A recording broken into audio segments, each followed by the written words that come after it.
Gun control. This is an opinion audio article written and produced by Pierre Anthony and narrated by me, Andrew. When we look at the most unfortunate gun issues, like a child taking a gun to school and murdering one or several other children, it rips at the heart of the people. It sends shockwaves through the community and even the world. What does it say for the right to bear arms that enables a child to have access to a firearm? The immediate response is gun control, but in these instances, we have three things to consider: the person behind the gun itself, and the ammunition. It is funny how the gun gets the blame, whereas the actual harmful thing is the ammunition and not the gun. The second thing is the person who pulls the trigger, and again the gun gets the blame. A gun is just a tool, just like a wrench in a tool bag, but far worse than guns is the willing poisoning of millions, even billions of people around the world by adding so much sugar to things that some end up with sugar diabetics, overweight, and so many other problems. While we point at the gun, we forget that it is the ammunition that is the killer. And I wonder about the ammunition used through media and movies, and more importantly, education, that forms the mind and the heart of people to commit monstrosities against others. Then, in some countries, people are brutally maimed and murdered, limbs chopped off, people are beheaded, and without guns, and without ammunition, but the common denominator is education. Shall we ban machetes, knives, and other materials so that people do not kill one another? The ACLED, Armed Conflict Location and Event Data Project, highlights that in 2023, 97% of political violence was concentrated in 50 countries. The ongoing and potentially escalating conflicts in 2024 include those in Sudan, the Sahel region, Myanmar, the Democratic Republic of Congo, and Yemen, among others. These areas are identified as particularly volatile due to political instability, regional crises, and civil disputes. So, why do we not ban politics from the world arena and have none of it? The common denominator is education, or rather the lack of education. With education, I do not refer to IQ, but rather the lack of morals, the teachings of "thou shalt not kill" and "love your neighbor as yourself." Alright, it is easier than said and done. If we consider Hitler as an example, he attended the Lutheran Church, and although Martin Luther influenced him regarding the Jews, he must have heard, "love your neighbor as yourself," yet he is responsible for killing millions. People take the responsibility of getting a license to drive a motor vehicle, and they take the responsibility to purchase a car, yet thousands worldwide die due to vehicle accidents.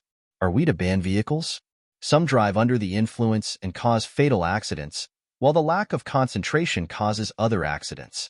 And naturally, there are just the accidents, perhaps not the fault of any person. It is not just the case of being pro-firearms or being against it that is a personal choice, but rather the responsibility of owning a firearm. The blatant disregard for life is the problem, because what happens if you hate yourself? Does it mean you should also hate your neighbor? Is hating yourself not the cause of calamity, or is it about evil? Calling someone evil is judgmental, and that may be wrong, but what is the underlying problem with society? Or is just the act evil? I like to use the analogy of a small town, and let's say that everyone has a gun, and everyone is carrying it. Do you think evildoers will try anything in that town, rob a bank, or a convenience store? They would probably think twice. It would probably be a very safe town. But what if one decides to shoot someone else and causes a fatality? Now the safe town becomes unsafe, because everyone has a gun, and everyone is carrying one. If we consider the same town and take all the firearms away, will evildoers consider it as a soft target, making the town unsafe? What if one decides to stab someone else with a kitchen knife? Do we that all knives away? It boils down to two things, and these two things go hand in hand, and that is morals and education. The term gun control generally refers to laws, regulations, and policies that are designed to restrict or regulate the sale, possession, and use of firearms by civilians. The primary aim of gun control is to reduce gun violence, improve public safety, and prevent firearms from being misused or falling into the wrong hands. The question is, does it make a difference to take guns away from civilians? No, it makes no difference. It makes it worse.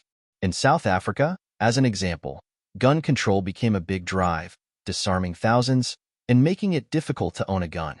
The leftist way.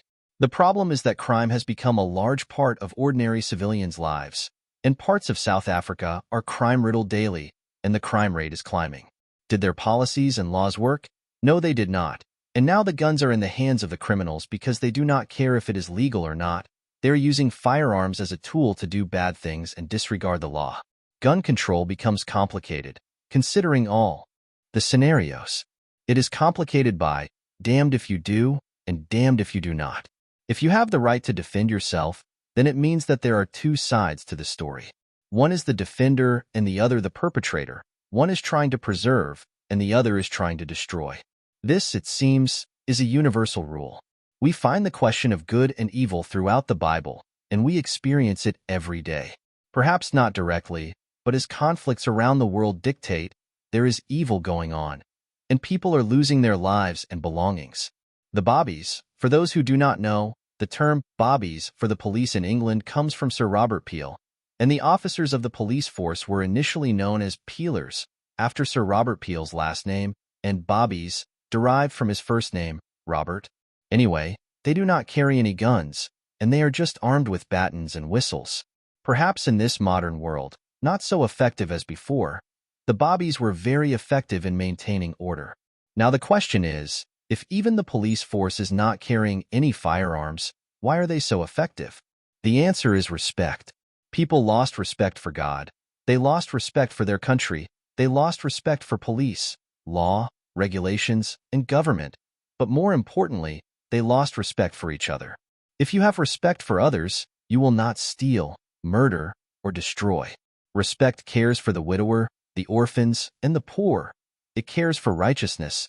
It cares for the community, and it cares for the country. It respects the government, and the government respects the people. Respect is a small word. That means so much. Have a firearm, don't have a firearm. It makes no difference, but have respect for others and their stuff. Respect the environment, respect your job, respect yourself.